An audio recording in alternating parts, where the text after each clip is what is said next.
So we're just going to get started here. My name, for those of you who don't know me, is Rebecca Matheson. On Instagram, you can find me at Rebecca Lynn Matheson. And I am joined here by Kyle Ford and AdamJmartin. So they're going to be co-hosting this wonderful Wednesday webinar with myself. And I'm just going to go through and talk to you guys tonight a little bit about vacation, Airbnb, and cottage rentals. It's a really exciting time to be talking about this topic because there's so much potential in this market. So just to start, here's today's agenda. So I'm going to run through a quick introduction of our co-host today and our wonderful guest, Kyle Ford. And then what we're going to start by talking about is our vacation, Airbnb, and cottage rentals. We have a few points on that. And then we're going to go into how you can actually find vacation deals. We have a wonderful surprise announcement there. And we also have some current off-market deals with our wholesale team. So I will get to that at the very end. And then we'll have a little bit of time for a question and answer section of this webinar, and also some time for you guys to provide us with some feedback so that we can continue to build on these webinars and provide you with some awesome content here. So one thing that I'm going to ask of you guys is, if you do have questions, make sure that you toss those into that chat box down below. And I also want to know that you guys are alive. So use that feature where you can actually have reactions. If you think that something that was said, really resonates with you, or you just want to show us that you're still paying attention, go ahead and practice using that feature right now. Throw me a heart, throw me a smiley face. And I just want to make sure that we're all here. So first, just to start, I'm going to do a little introduction. So my name is Rebecca Matheson. You can find me on Instagram at Rebecca Lynn Matheson here. And we are also joined by AdamJmartin, who is this wonderful guy standing beside me. So Adam is actually a mortgage agent, as well as running the largest and fastest growing wholesale team here in London, Ontario. So we actually have full-time wholesalers, 5 of them, and 1 that is in training. And we cover all of Southwestern Ontario with our wholesale deals. Now, this company, it's grown exponentially in the past several years, and we're already a 7-figure business here. So we are continuing to expand and grow rapidly. And one thing that I will note about the team is that we're constantly pumping out these off-market deals. Last week, we had 4 deals that we presented on the webinar, and 3 were sold within a week to our wonderful buyers on our buyers list. So my role with the team, I'm actually the disposition specialist on the team. So I get to connect with all of our wonderful buyers about these off-market deals, and I'm responsible for those wonderful buyers packages that you like to see, as well as the marketing and disposition side of the team. So the third person on this slide is Kyle Ford. Now, Kyle Ford is a shark. He is absolutely amazing. So Kyle Ford actually is a financial advisor who turned into a mortgage agent in 2018, basically when the mortgage stress test came out. Now, that was a time where we had a ton of people turning away from that industry, and Kyle Ford just jumped in with 2 feet, and it has absolutely been an exponential progression for him. He's now done himself as a mortgage agent. He's now in the top 1% of all mortgage agents across all of Canada, which is an amazing accomplishment. And as an investor, top 5%, top 5%. Hey, We're shooting for number 1. Short here, Kyle. Number 1. Yeah. number one in my eyes. Yeah. Top 5% is still pretty darn good. So Kyle's also negotiated over 2.5 million in VTBs, which is insane. And Kyle's going to talk a little bit about this, but he also owns 7 incredible cottages. And we're going to go through a lot of those details here on today's webinar. So thank you so much for joining us, Kyle. And Kyle's going to take it away here in a minute, but I'm just going to give Adam a chance here to just jump in and talk a little bit about why we're presenting on Airbnb and cottage rentals today. Yeah, awesome. Thanks, Rebecca, for the wicked intro there. If this is your first time running into us, we do have several different companies, and you'll see we've got a lot of different brand names. But the number one thing that we always stand by and that you'll see worn by almost all of my staff on a daily basis is the problems or profits gear. And problems or profits is really a statement, okay? It's a way of life that came about when we started noticing that a lot of people at a lot of different times were citing a lot of different problems to us, and ultimately running away from a lot of opportunities where they really should have been focusing on what that problem posed as an opportunity, okay? And that's the profit in it for us. So I'm a 26-year-old real estate investor. I quit my six-figure job to move to London, Ontario after driving back and forth from Guelph to London every single day for about 6 months to work with my mentor for free. And that was where I sort of learned about this mantra that we use every day now of problems or profits. And in the last 3 years, I've been able to acquire several rental properties, several Airbnbs, in fact. I've done student rentals, I've house hacked, I've done private lending, I've borrowed private money, I'm a mortgage agent, and I've grown this wholesaling business from $0 up to we're at about 1.4 million right now for the year. So I've done a lot in the real estate space. And throughout that transition of going from, a desk job where I knew absolutely nothing about real estate to moving my way through all of this different strategies. I mean, I've done multifamilies, I've done, again, student rentals, I've had the longer term people, I've had to get rid of those people. And ultimately, I've run 3 successful Airbnbs as well. And all throughout that progression, there's been a common theme of problems or profits. And one of the reasons why we're talking about Airbnb and specifically vacation and cottage Airbnbs today is because I've noticed a really big trend of people running away from the city, right? They're running away from these problems, and there's a lot of profits to be made when these people are running, okay? There's a lot less people right now that are going to be interested in international travel because of the hindrances on it, right? So if you travel right now, you can definitely still travel, but one of the big problems is you're stuck quarantining. Okay, if you're a business owner like myself, or if you're a professional, or if you're a parent, you got responsibilities. You got shit to do. You can't be waiting 2 weeks in quarantine when you get back or when you get to your destination. And ultimately, it's just a big hassle. So we've seen a lot of people moving towards cottages and moving towards Airbnbs. And just to give Kyle the proper intro here, I really wanted to share my personal perspective on this. I've seen a lot of people disposing of a lot of other opportunities and moving into the Airbnb space, but I've also heard a lot of confused people putting in their 2 cents as to, oh, people aren't going to be staying in Airbnbs anymore. Or maybe with COVID, they're staying home and they're not actually even traveling. I'm here to tell you it's absolutely not true. Of the 3 Airbnbs that I've been running, I have never seen the amount of demand that I experienced since March. Okay, in the entire time of running my Airbnbs, I hosted more stays and entertained more guests on Airbnb since March, since COVID really broke out and this pandemic really started happening than I ever had seen before. Okay, I think I was running at like 98% occupancy for a long time and continuing to raise my prices. Okay, that's one of the things that you experience with Airbnb. And if you guys follow me or follow Cashflow Tribe, you'll know that I've been talking a lot about short-term rentals. And I just recently did a great talk called Cashflow and Control. And those are the 2 things that I would really point out for you guys that are wonderful selling features as to why you might want to consider going into an Airbnb, and particularly why you might want to consider going into a cottage or vacation Airbnb. So Kyle's going to talk to you a lot more about the specifics because he's actually run these types of Airbnbs. But I can tell you right now, my traditional Airbnb, so I've done a re-rental and 2 other ones, one which was a private bedroom in a shared house, and the other one which was just an entire house on the platform, as well as that re-rental, which was another larger, more of a luxury type house. Okay, all of these have been absolutely slammed the entire time I've had them listed. And that has all been with raising prices and really actually being quite diligent and quite I would go as far as saying like picky. I think I was very picky about who I let stay in my Airbnbs.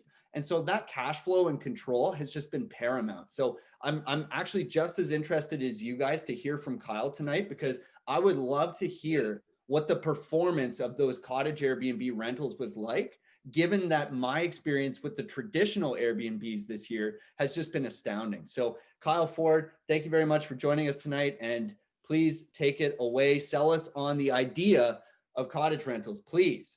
Great. Well, once again, thanks for having me, guys. I appreciate being on here. I will absolutely echo what Adam has said.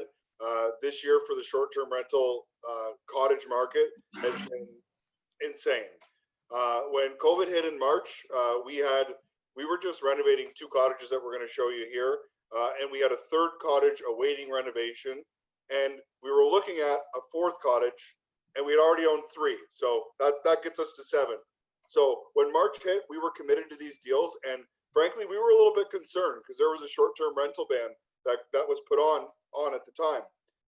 We respected that ban in Grand Bend. We didn't want to upset our neighbors, but I believe it was June 5th they announced that the ban was lifted, and my lovely fiance Chelsea can attest to the craziness that ensued from there, because once that ban was lifted, we went nuts.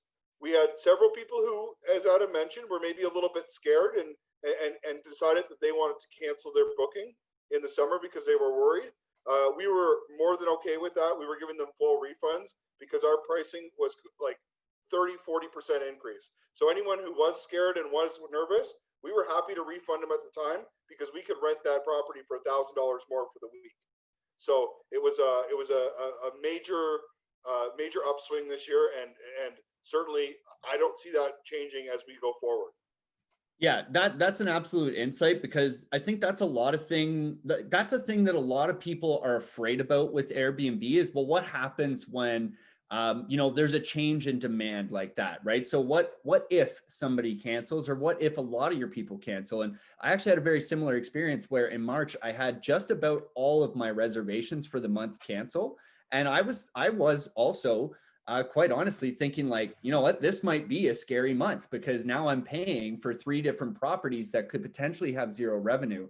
What I was really shocked to find out though, is they immediately got rebooked, and to your point, at higher prices, because a lot of people that weren't like the people that canceled for whatever reasons, but the people that came back and booked were actually much better guests, because they actually stayed for much longer periods of time. And they were also willing to pay more because they simply wanted to avoid the hotels. And I think that was a really big piece that Airbnb provides for your guests, especially at a time like this, is that freedom and really just control of the space, right? My feedback that I was getting is people did not want to stay in the hotel where day after day they have to show up, wear a mask. They got to go out and try and see if they can get food from restaurants, right? Restaurants were looking pretty shady at the time. A lot of them were closed. They weren't serving people. And so people were like, well, the grocery stores have to reasonably stay open. So I want a place that I can stay where I can reasonably bunker down for a longer term, sort of a medium term, and be able to be there with my family and still have all these amenities. So I had several guests that were staying months at a time at my Airbnb prices. Yep. Right? Which again, as a general kind of rule of thumb, we're always looking to get somewhere around that 2 times revenue from your short-term rental as you would from a longer-term renter. And then you get the control. If something goes sideways, you can always cancel the reservation. So awesome insight there on those cancellations. Yeah, and I love what you're saying about control, because what really happened to us is we had the option. If we rent out a property long-term, the tenant now has more rights to that property than we do. Even when COVID first hit in the beginning of all this, we had a lot of people inquiring for longer term rentals. So we could have rented for a month at a time. We made the decision based on our numbers and our confidence in the summertime market that we didn't want to discount our rate to a monthly rate, because our prime weeks equal the majority of our revenue. One little tip that I like to give people looking into the cottage rental business about running numbers, and I think it's relevant to this point, is my rule of thumb is the 12. First of all, most people will say there's 8 prime weeks of summer in the cottage rental business. There's actually 12. From June 15th to September 15th is your prime week, your prime weeks.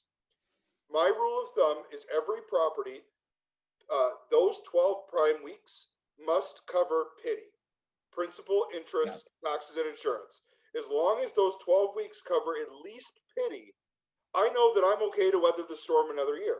Absolutely. Now, I'll tell you, in the shoulder seasons, we're still getting incredible demand. The bulk of our properties are in Grand Bend. We're still getting booked well into October, November, December. And one thing that we made the decision to do as well is, despite how difficult it is to find hot tubs, all of our properties now have hot tubs in them, which has just been, insane revenue generator. It's bringing, like, nobody was going to Grand Bend in the winter, and let alone paying $900 to $1,000 a weekend, and having the hot tubs at the property. People are looking for anything to do right now. So COVID has actually been, I hate to say, beneficial for us in this business, but it's been certainly a driver to, our off-season pricing and increasing our revenue. That's fantastic. Just on that note, just because you brought it up, was there any major consequences to your general insurance policies or anything like that by adding that amenity? Because I think that's a big question people are going to have. Like, say, for example, those cottages that have maybe a pool because they're maybe 1 or 2 blocks in from the, from the lake or whatever. And then obviously, if we're talking about servicing the winter clients, then, it'd be pretty nice to know what impact you might run into with that.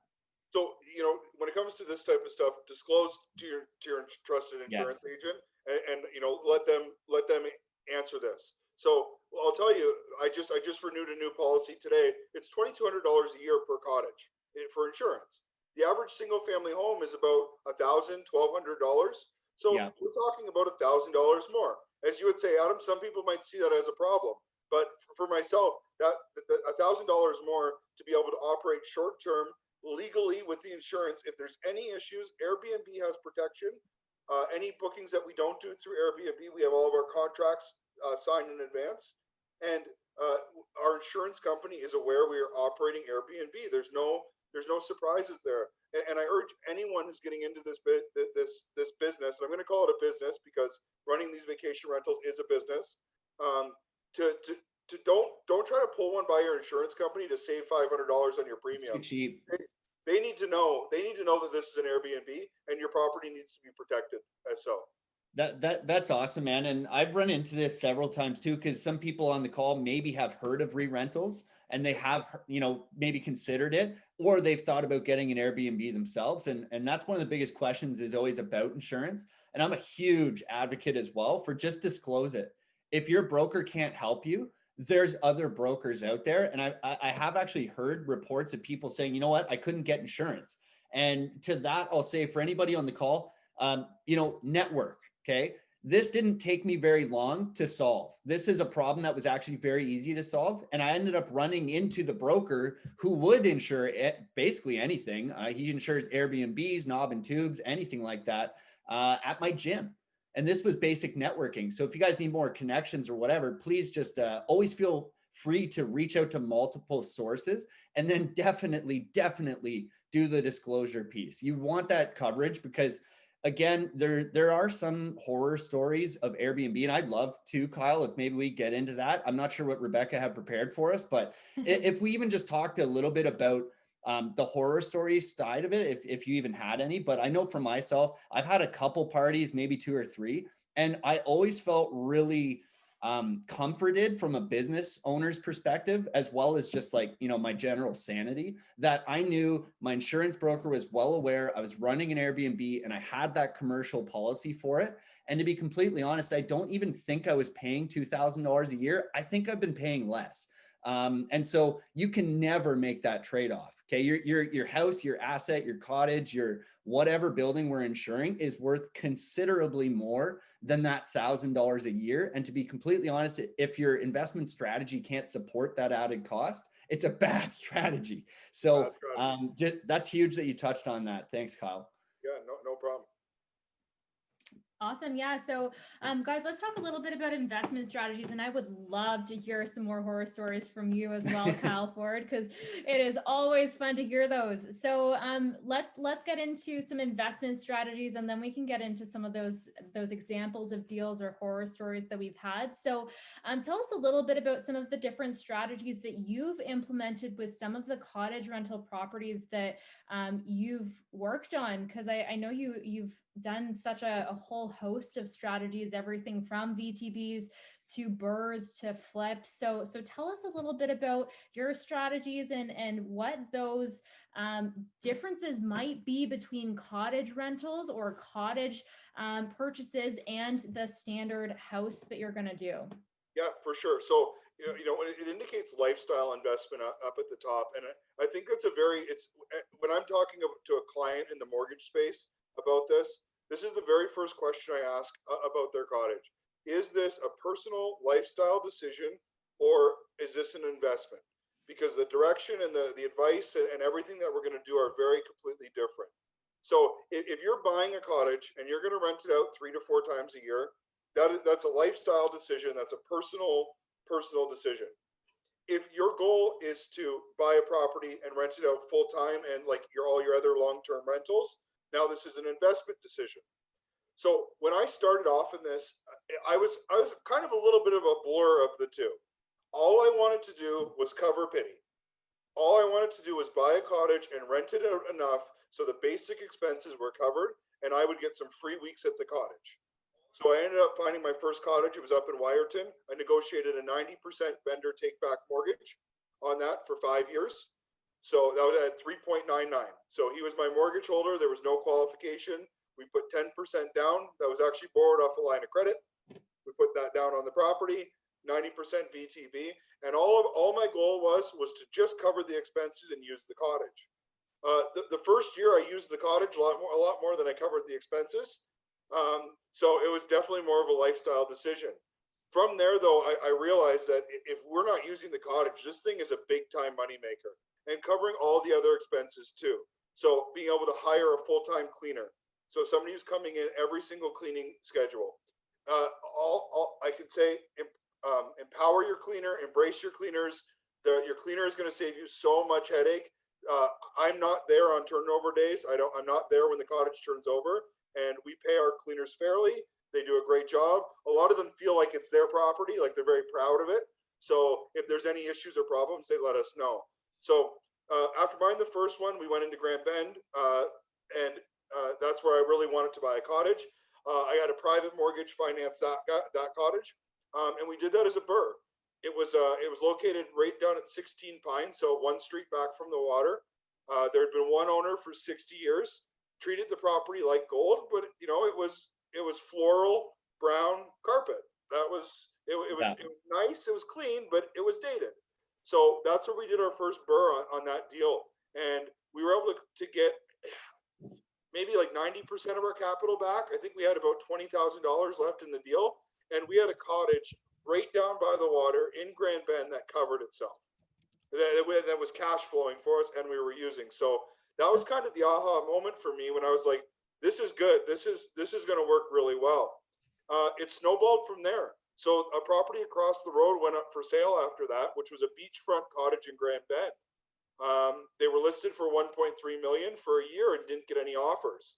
So I found out some information about the owners of the property, knew that there wasn't a significant need for capital. So I approached them for a vendor take back mortgage, and I ended up negotiating a $1 million vendor take back mortgage on that property.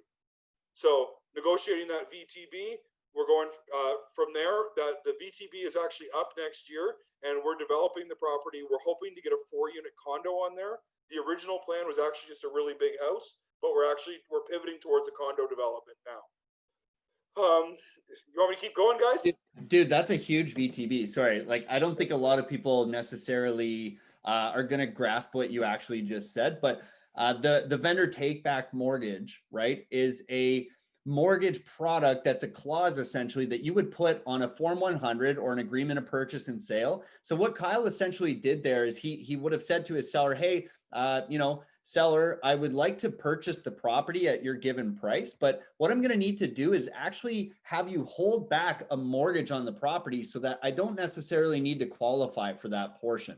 Okay, so this is a strategy that we've talked about at length in a lot of the trainings that we cover on Cash Flow Tribe, but this strategy is really fantastic because there's a couple different benefits to vendor take back. So first of all, the vendor take back allows you to essentially qualify for more because you're not going through the traditional underwriting process to qualify for that mortgage. Okay, you're having a one-on-one conversation, typically directly with your seller. Okay, so you're going to be able to actually offer them to hold back a mortgage, make interest money, generally speaking, on the mortgage that they're holding back for you. And it'll also allow you to qualify for properties that potentially you couldn't otherwise qualify as easily for through the normal broker channel or through your bank. So it's a really fantastic strategy. It also, another huge benefit here that I can see being very applicable is the tax savings, okay? Your seller themselves is more than likely not selling their primary residence to you when they're selling you their cottage or vacation rental. And so they're going to incur some pretty serious capital gains here. So what the vendor take back can allow you to do is actually save on that capital gains by deferring it for up to 5 years.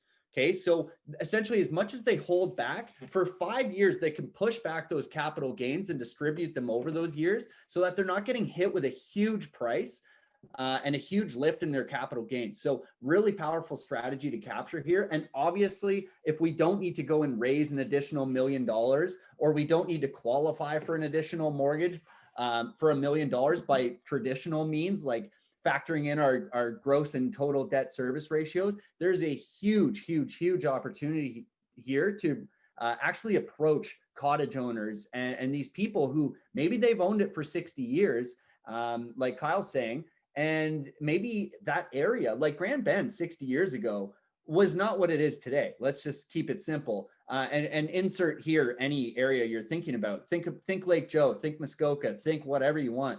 These areas were not the same valuations 50, 60 years ago. And you're going to find a lot of sellers that still have held those properties for that long and they want to sell now. But the problem is when they go and sell that, they're getting destroyed by taxes. And so the vendor take back, this is actually maybe one of the most applicable areas where you could apply this vendor take back strategy and actually essentially borrow your seller's equity in the form of a mortgage. Okay, really powerful there. And you just we just glossed over it because I know we've talked a lot about vendor takebacks, but I think for anybody that's not fully up to speed on that topic, please go spend a little bit of time just Googling that, okay? So that you can really understand that and how it could apply to somebody selling their secondary home or their cottage. I think it's a really powerful thing that we've just jumped over there. So really awesome there, Kyle.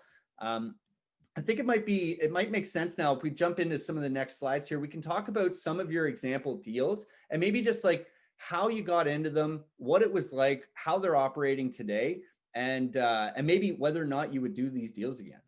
Yeah. So for sure. So the two that are shown here, these were purchased in February. I guess they would have been. We bought them in about a year ago in December, and we closed them in February. So these were two properties. They were the smaller of the two. This top one here was listed on the market for quite some time, and it wasn't selling. It was listed for $440, and it wasn't moving. Then they put they owned both properties. They put their cottage next door up for sale, and they put it up for, I believe it was $450. So once the two cottages became available side by side, I was more interested in the small one. I saw maybe some potential for future development. Like the idea of having two, and the person who was selling was very much open to discounting significantly for both. So we ended up picking these up for $777.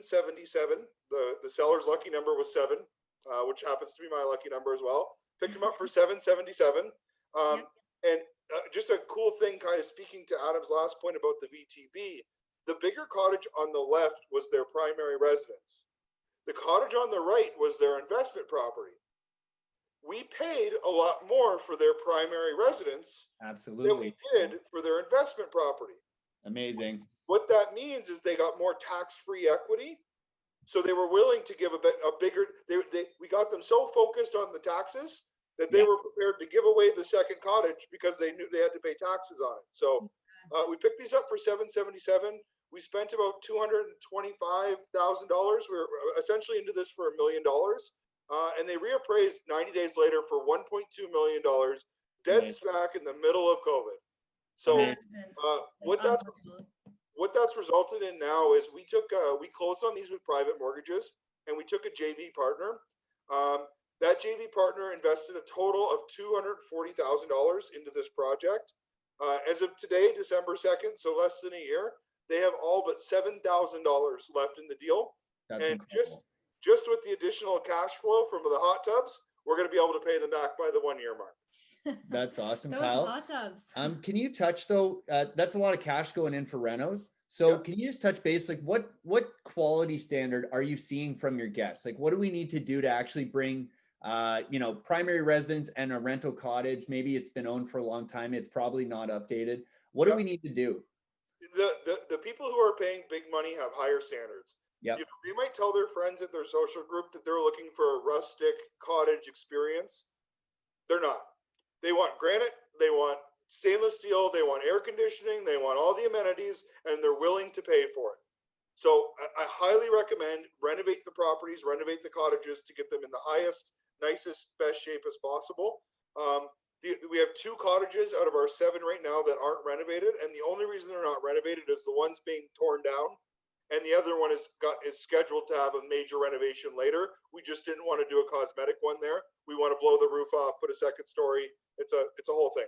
But so 100%, you got to finish these places nice with high-end amenities, especially right now, going back to the world we're living in with COVID. The people who are coming to the cottages, for the most part, they're not going out for dinner. They're not leaving the property. They're just looking to go somewhere else. If you have an old stove, they don't want to cook on that. They're not excited to go away and give you $1,000 for the weekend in January to cook on an old crummy stove. They want a nice experience. So definitely renovate, design, furnish, make it look beautiful, Insta worthy, if you will, and people are going to want to come stay. That's awesome, Colin.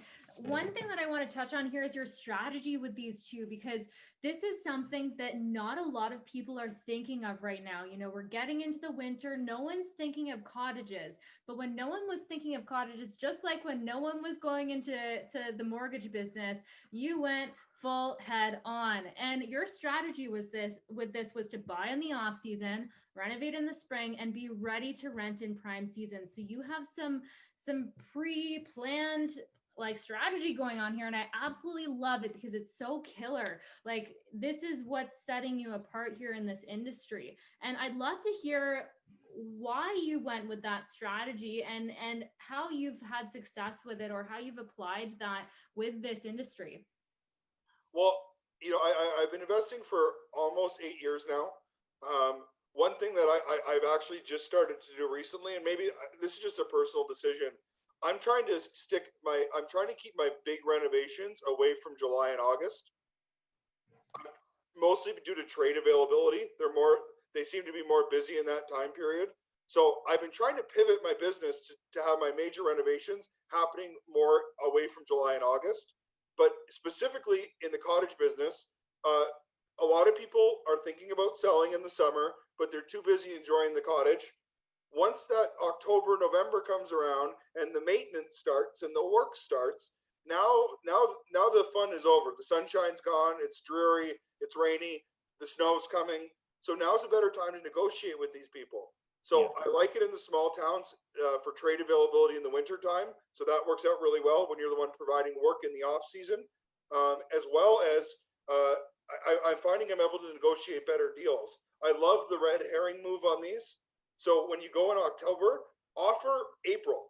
Say you're going to close in April, because they're so concerned about the closing date now. Now you can say, okay, well, I'll close in February, but I need a reduction in price. Yeah. Yeah. Right. So it's a great red herring move here. So that's just been our model. And then we fix them up in the winter time. We're refinancing in the spring, and they're loaded up to go for the summer. That's amazing. That's amazing, Kyle. I love that so much because it's the exact strategy that you should be implementing with this type of industry. You're negotiating the deals at the right time, you're stepping into these deals at the right time, and then you can get the most value from that seasonal cottage in the summertime. And we have another example here, Kyle, which I'd love you to speak to as well. This is 18 Pines. So go ahead and tell us a little bit about what you had to do with this one, because you actually had to not only renovate the property, but you had to do a little bit more for the landscaping. You actually had to cut down some trees and do a little bit more of an extensive renovation here. So tell me a little bit about why you did that and how that impacted this deal. So I'm going to tell you about that, but I want to tell you about how I got this one first, because I bought 16 Pine first. That was the first one in Grand Bend. 17 Pine was the $1 million VTB. Amazing.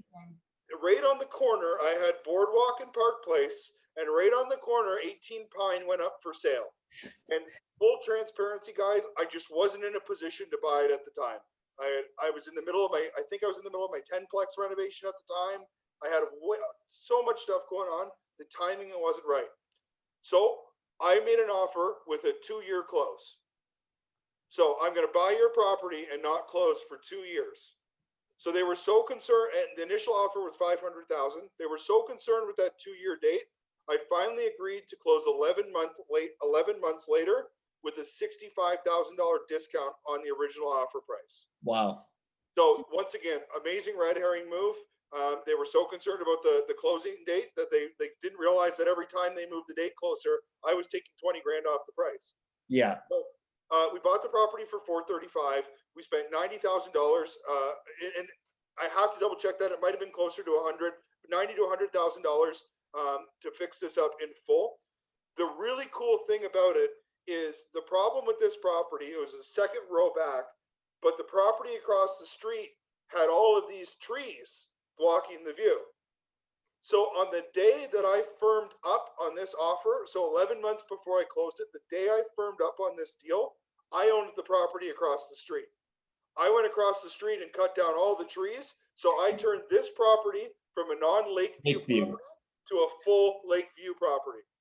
That's so legit. That's nuts. The realtor who sold the property, his mouth hit the floor because he's like, if only somebody would cut those trees down, this would be worth more. So bought that one. We were into it for $90,000 to $100,000. It appraised at $585. Market value on this property is probably closer to $650. When we talk about market value and comps, the best thing about cottage rentals in the cottage business, in my opinion, is the ARV, the after repair values. There are $300,000 properties next to $3 million properties. So when we saw it use the term unlimited ARV, you go into Muskoka's, there's 20, 25, $30 million properties. Like there's no ceiling on how high you can really go in this. Obviously your comps have to make sense. So, this is, I forget where I was going with that, but this was a property that it's probably worth closer to the 650 mark, appraised at 585. Absolutely, man. And that's exactly it, is that these properties have unlimited ARV potential. You know, when we look at comparable sales in the area, well, it's, you know, what do you actually want to build? What do you actually want to do for your strategy? Because if you have a little bit more capital to play with your renovations, well, then you've just increased your ARV significantly. So I love this move. And not only the move in cutting down the trees because you owned the street, but also the move in the negotiations, you know, very strategic with the way that you played this. And I really love this. We've got a few questions that have come in here in the chat. So I just want to address those, actually many questions that have come into the chat. So I'm just going to read those. And Kyle, feel free to jump in if you have answers. And Adam, if you have answers as well, feel free to jump in here. So we have a question about the clauses for insurance of Airbnb. Yeah, so just let your broker deal with the insurance product that's going to be the most applicable for your opportunity. So generally speaking, like, you know, probably reach out to, we're going to provide the contact information for both Kyle and myself at the end of this. But obviously just reach out, at least for me, I can definitely share you that contact information, but also we would love you guys to reach out if you do have questions after this, if we go unanswered, feel free to reach out to us and obviously follow up on anything. So in terms of the actual clause, I wouldn't put anything on your paperwork about this, but what I would do is contact my insurance broker and just make sure, hey, can you confirm with me that you do in fact do a Airbnb policy? And then in that case, this is what I'm looking to get. And you can even get quotes before you close on the property, right? Just to see what it will be. And so I can obviously provide you that contact information, but yeah, that's as simple as just asking them and disclosing what you're actually intending to do with the property. Absolutely. And the next question coming in here is from Dan. So he's asking, what would be ideal areas to look for Airbnb, and can an Airbnb be refied? And if purchased with a HELOC, can it be refinanced with a traditional mortgage afterwards? So I'll let these two experts answer because we have two mortgage agents in the house. But I believe the answer to all of those questions is yes, absolutely. But I will let them fill in the details here. Yeah, Kyle, I'd love your firsthand experience on the actual financing. And then maybe even if you are willing to, maybe just disclosing the particular lender, even like if it's XMC or is this like an Excalibur thing? Are we going right to Scotia with this? And then otherwise, obviously, guys, don't be silly. Just call Kyle and get him to write your mortgage. He's obviously better at this than me. So, but yeah, I'd love some feedback on how that went in terms of getting that thing refied and obviously the initial purchase as well. Yep. So what would ideal areas to be looked for? What ideal areas are to look? If you can be 3 hours max from GTA, 2 hours is better. That's a big thing people are looking for. Access, shallow sandy entry. So it sounds silly, but in a lot of groups, everybody wants shallow sandy entry. So in Grand Bend, we're not waterfront, but we have a world-renowned beach that people know, so that they like that. Waterfront, there's another question here as well to tie with Daniel's as well, but people do like waterfront as well. That seems to be a big one. Can an Airbnb be refinanced? The answer is yes, for sure. If you're going in with the fully disclosed Airbnb, where you're using the Airbnb revenue to qualify for the financing, you are into a commercial plan. If you are financing the properties with a residential mortgage based on appraised market rent, so once again, appraised market rent, or the appraiser comes in to appraise the property, they also appraise what it would rent for long term. If you're qualifying for financing with appraised market rent, you can get residential financing with residential financing on your cottage property. I'm not doing these through the broker channel. I appreciate the shout out there, Adam. I'm doing these primarily with the big banks. So the blue one, the red one, the green one, whatever color you want to go with, going with the big banks. And you're going straight to commercial products for this? I'm using residential products with the current market rent appraisal. That's actually really interesting to hear, because my initial thought, and I imagine a lot of people listening would initially think a commercial product would net you a higher appraisal. But I guess then we'd be looking at a couple of years probably too of business history and all that other good stuff. So that's really fascinating. So I assume that that's going to lead you to have less of a refi, but still allow you to qualify it. Obviously right now rates are ridiculously cheap, and that's really fascinating, man. So the challenge, Adam, is loan to value on the commercial side. Exactly, yeah. And that's really why we're sticking with the residential side. Personally, between Chelsea and I, we have a good family income, so we can qualify with the market rents. When we partner with people, we're partnering with high net worth, high income partners. So if you're looking for that A-rate long-term financing, you do need a good income qualifier on the deal. But as you've heard throughout all of this, I don't buy any of these with an A-rate financing. Everything I buy is with a VTB or private. And then if I'm looking to hold it long-term, that's where I'm flipping into a long-term residential product to give me that top loan to value, 1 point nothing, whatever variable it is today, 30-year amortization, and really pulling that cash back out. That's awesome. That's awesome, Kyle. Our next question here is, what sources do you use to find cottages, and are they mostly on market? I know you've touched on this a little bit, both private as well as on market, kind of expired listings you've looked for, and you've negotiated some pretty crazy VTBs. We're going to get into this a little bit later. So very shortly, we'll talk a little bit about some strategies on how to find cottages. Absolutely. We have another question from Natalia asking, would you suggest to have a pet-friendly Airbnb? 100% yes. People with a dog are probably one of your largest booking people. These are the people, they love their dog. They're not traveling away even when COVID doesn't exist. They want to be with their dog on holidays. I mean, we still go away, but I wouldn't want to go to a cottage without my dog either. So now we always say one well-behaved and cleaned up after dog.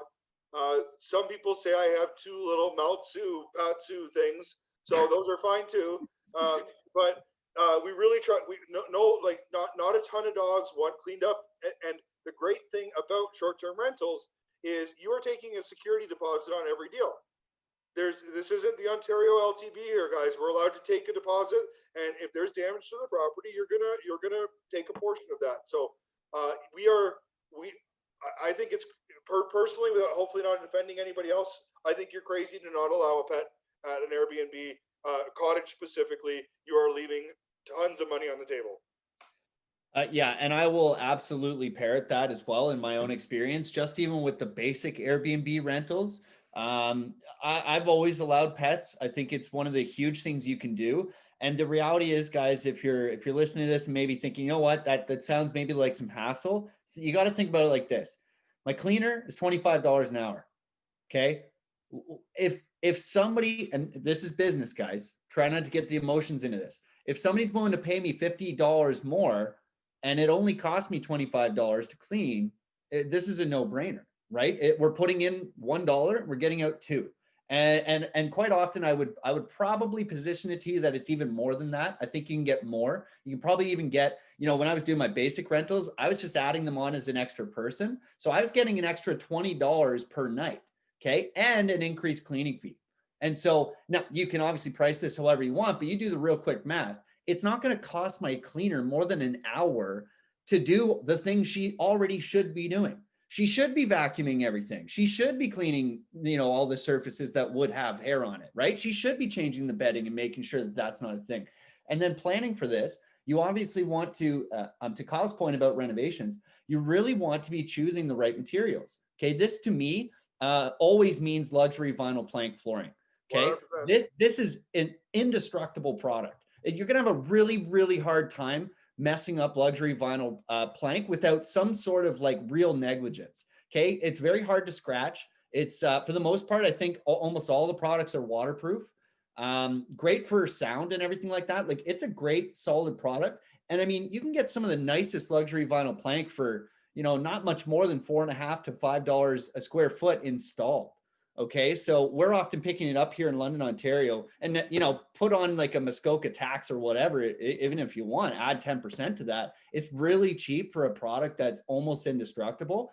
And at the point where you'd see somebody destroy this type of material, that's when we're going for that security deposit. Okay. And Airbnb, again, biased because we're putting on this show, but at the same time, any problem I've ever had with Airbnb, I call them and they immediately jump into action on this stuff. I've never had a bad experience with them. And in fact, on one or two different times that I was like, hey, I ran into this, and honestly, like I can't pinpoint whether it was this guest or the next because my cleaner's uncertain. They simply just sent me the money.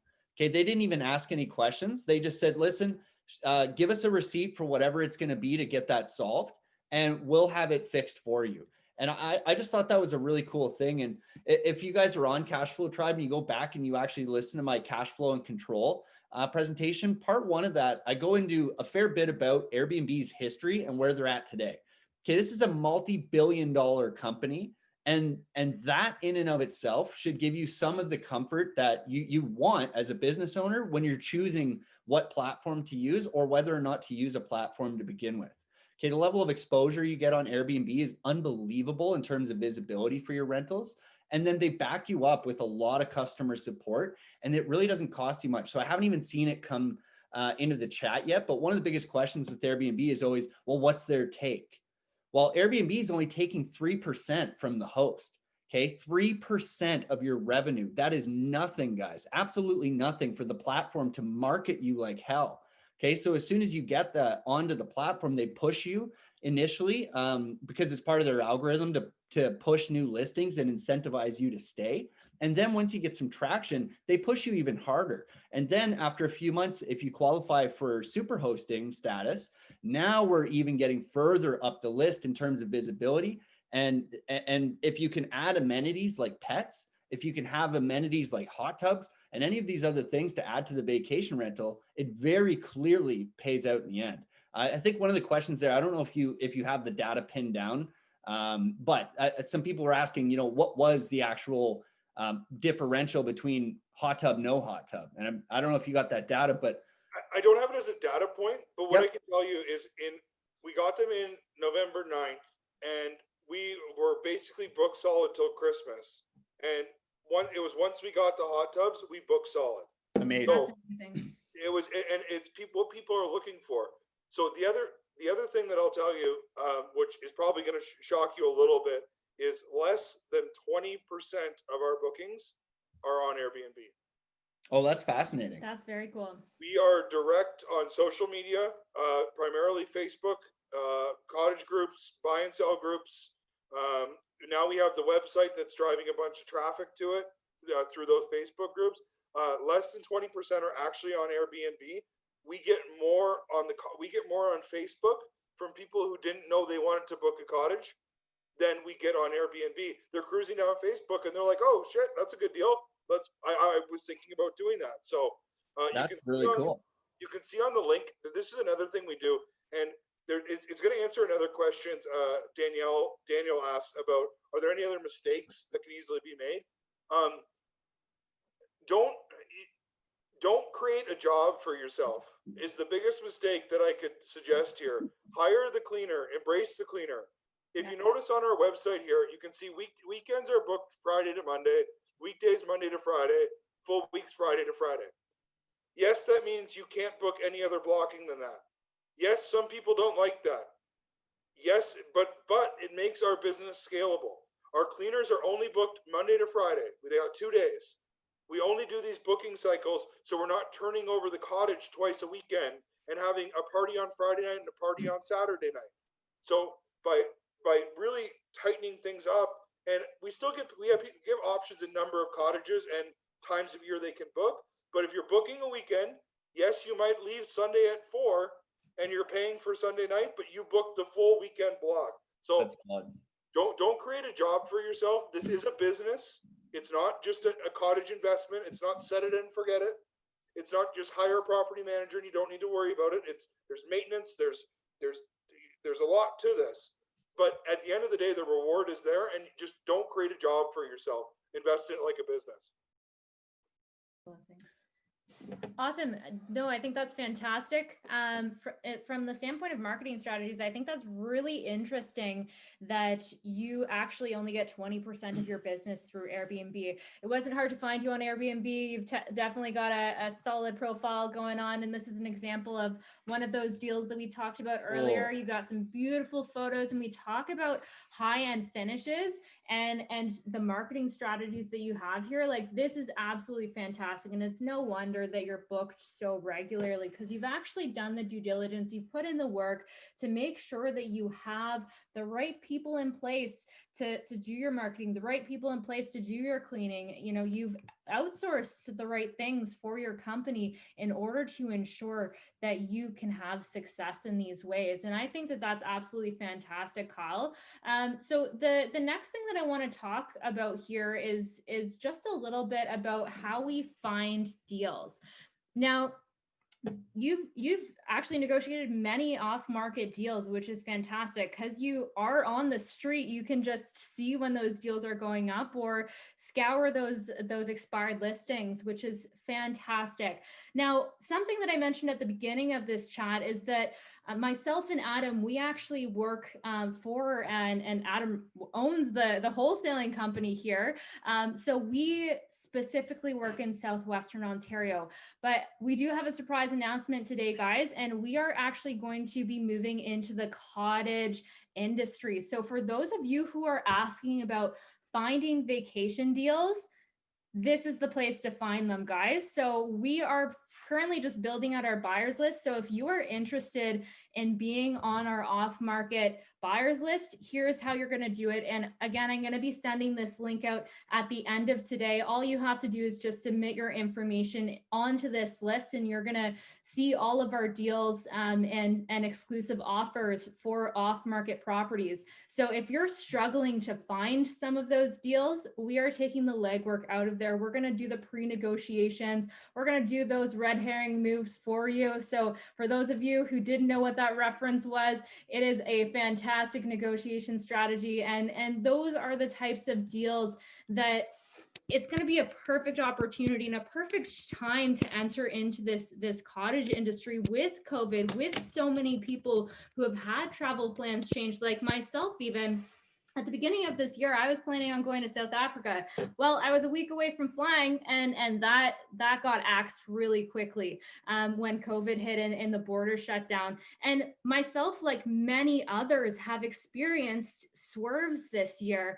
And what do you want to do when your plans change? Well, maybe go knock back a couple of beers or just sit with the family at a cottage and just change your scenery up a little bit.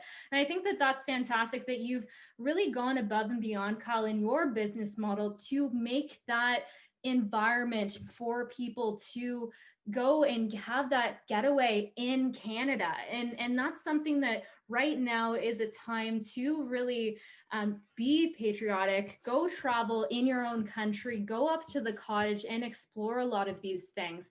And now is definitely the time to get into this industry. You know, actually Remax, they always do some stats at the end of the year. And in 2019, they actually saw a trend shifting in this niche. So it used to be kind of those baby boomers, you know, they're up at the cottage, but now millennials, actually 14% increase in millennials in the cottage market.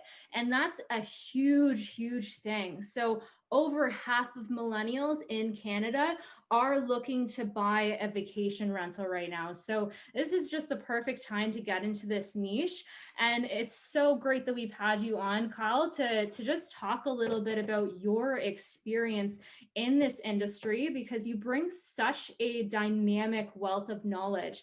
Now, there's been so many questions in this chat box. So if we do miss any questions, do feel free to reach out to any of the three of us, myself, Kyle, or Adam, to ask some of those questions, just because we are running a little bit over time now, guys. So there were some really, really great questions, and we do want to get to all of them. Now, one thing that I do want to say, again, we wholesale and we actually do have a fantastic off-market deal right now. So I'm just going to talk about this for a couple of minutes.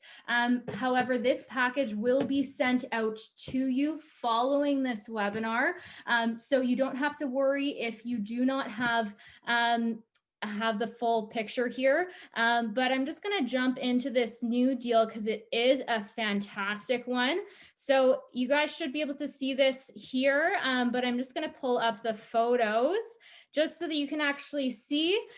So this is our evergreen property Believe it or in not, London. not a cottage. Not a cottage. Actually, it was really funny when we were going through this presentation, Kyle asked where this was, and I'm like, it's in London? And he's like, oh, that looks so much like a cottage. Looks like a cottage, not a cottage. Not a cottage. We're talking all about cottage deals. Psych, I've got a deal in London. So this is from our existing wholesale business, guys. And this property, absolutely fantastic deal. It's going to be a great single family flip. Now, one of the great features is it's actually zoned for a duplex conversion. If you specialize in those, then there is a possible opportunity that if that fits your business model, you actually can execute because it's already fully zoned and you don't have to worry about any of that. So the price on this one is $220,000. We're looking at an after repair value of $340,000, so lots of room there. So again, single family home, 2-bed, 1-bath. This was built in 1886, and you could do a flip, you could do a burr, or any sort of conversion that you're looking for. So absolutely fantastic property. Here's the location. It's right close to downtown London. If you're familiar with the city, that's minutes away from downtown. So again, definitely a flip. It needs some work, as you can see from the photos here. But this will be a great sneaky little deal to jump on into. So if you guys have questions about this deal, want more information, then make sure that you do reach out to myself. Again, my name is Rebecca Lynn Matheson on Instagram. I am our disposition specialist with the team. So if you want to talk to someone about this deal, make sure that you reach out to me. I know that we've gone through some questions here, but we are out of time for tonight. So again, we can circle back on any questions that were missed. Please do reach out to us after the webinar if your question wasn't answered.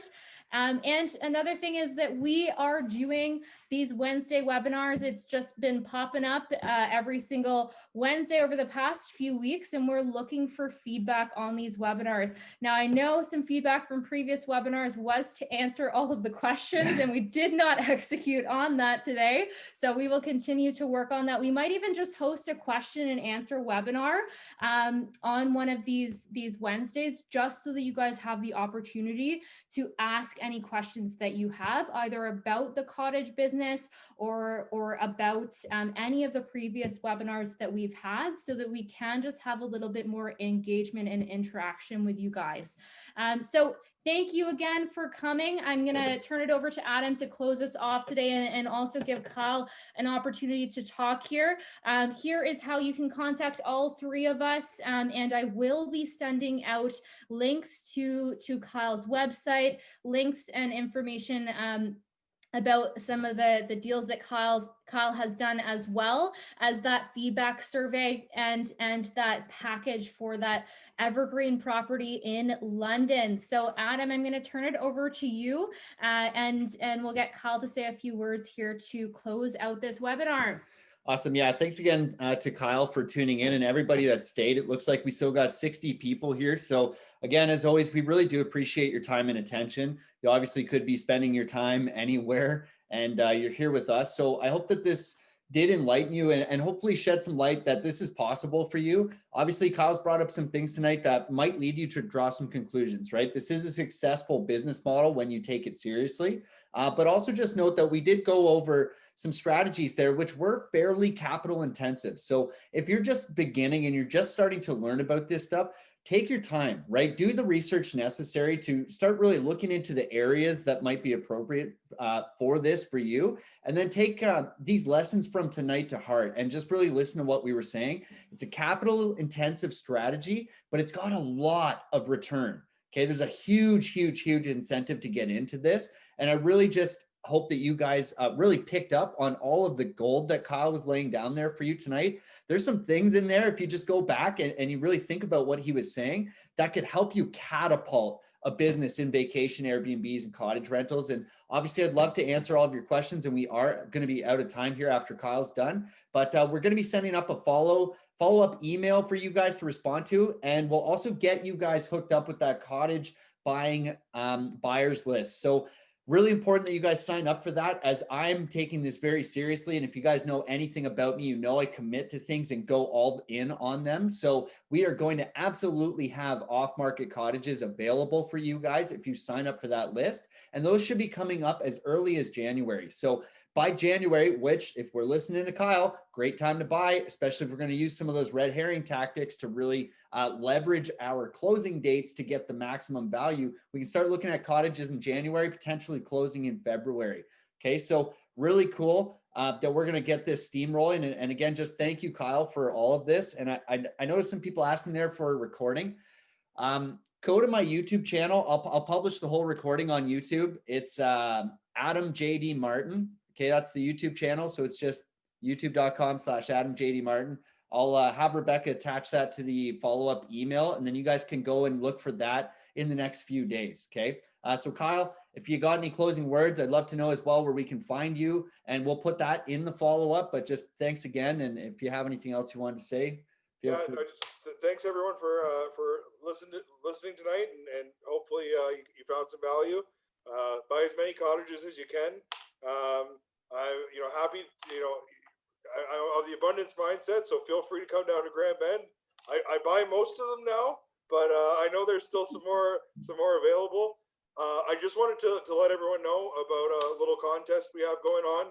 We're giving away a free weekend at Hard Knocks Life. So that's the one where we cut all the trees down the road. It's simple. Follow at Simply Paradise Rentals. Like the post and tag as many friends in the comment for a chance to win. We're going to draw it next Monday. So we've had a ton of feedback. Love for you guys to get in on that.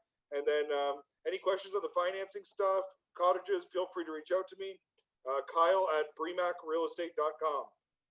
Kyle at BREMACrealestate.com. Thanks again for having me, guys. Really appreciate it.